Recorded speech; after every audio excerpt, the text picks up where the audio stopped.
دنیا کا سب سے بڑا جانور بلو well, the largest animal ever known to have lived on earth۔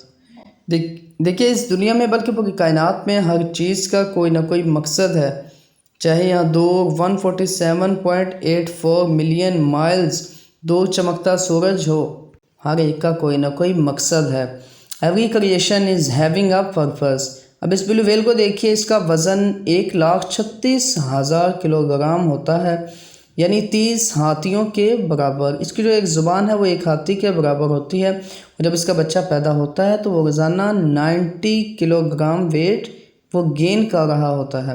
Blue well کی لمبائی تقریباً 100 فٹ تک ہو سکتی ہے، اور جس کی جو ایج ہے وہ 80 سے 90 سال تک ہوتی ہے۔ بلو ویل کا اندازہ سائنسدان کیسے لگاتے ہیں؟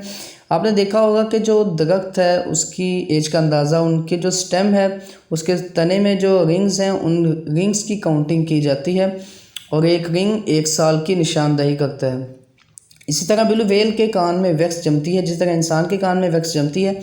ہر 6 ماہ کے بعد اس ویکس کی ایک نئی تہ آ جاتی ہے، اور ان تہوں کو گنا جاتا ہے، اور یوں بلو ویل کی ایج کا اندازہ لگایا جاتا ہے۔ اس کے کتنے فوائد ہیں پورے ایکو سسٹم کو؟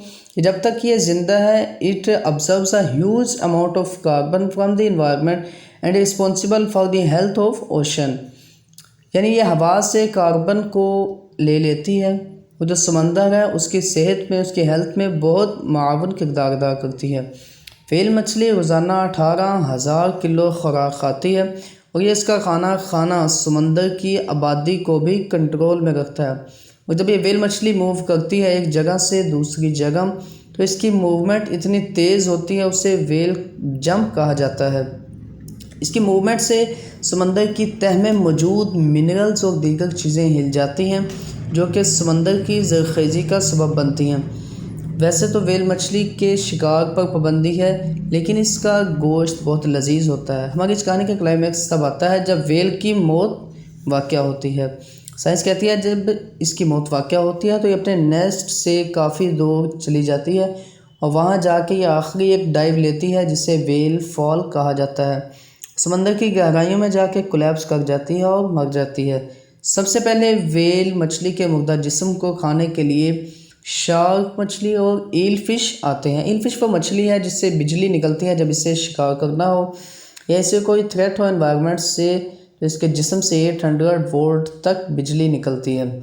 یہ ویل مچھلی کو کھا جاتے ہیں۔ اس کے بعد ٹائنی ورمز آتے ہیں، چھوٹے چھوٹے انسیکٹس، بیکٹیریا، پیراسائٹس جو ویل کے ساتھ چمٹ جاتے ہیں اور باقی جو کچھ بچا ہوتا ہے اسے کھانا سٹارٹ ہو جاتے ہیں۔ اس کے بعد اب زومبی ورمز آتے ہیں۔ یہ وہ انسیکٹس ہیں، وہ جراثیم ہیں جو کہ بونز یعنی ہڈیاں کھاتے ہیں۔ یہ اس کے ڈھانچے کے اوپر فیٹس اور پروٹین کو تحلیل کر دیتے ہیں۔ اور سمبائیوٹک ورمز آتے ہیں۔ سمبائیوٹک ورمز یہ وہ انسیکٹس ہیں جو اکیلے نہیں بلکہ دیگر جانوروں کے ساتھ مل کے اس مچھلی پر کام کرتے ہیں۔ سارا ڈھانچہ ویل مچھلی کا میلٹ ہو کر سمندر کی تہہ میں چلا جاتا ہے، جو کہ سمندر کی زرخیزی کا سبب بنتا ہے۔ یہ جو آپ کو سارا عمل بتایا موت کے بعد کا، یہ 100 سال میں تقریباً مکمل ہوتا ہے۔ غور کیجیے، ویل مچھلی ختم ہو گئی لیکن کتنوں کو کھانا دے گئی، کتنوں کو زندگی دے گئی۔ ایک اندازے کے مطابق 100 سپیشیز 100 جانوروں کی نسلیں اور تقریباً 15,000 مختلف قسم کے جانور صرف اس ڈھانچے سے اپنی خوراک حاصل کرتے رہے۔ تو خدائی شاہکار ہے، every creation is having a purpose.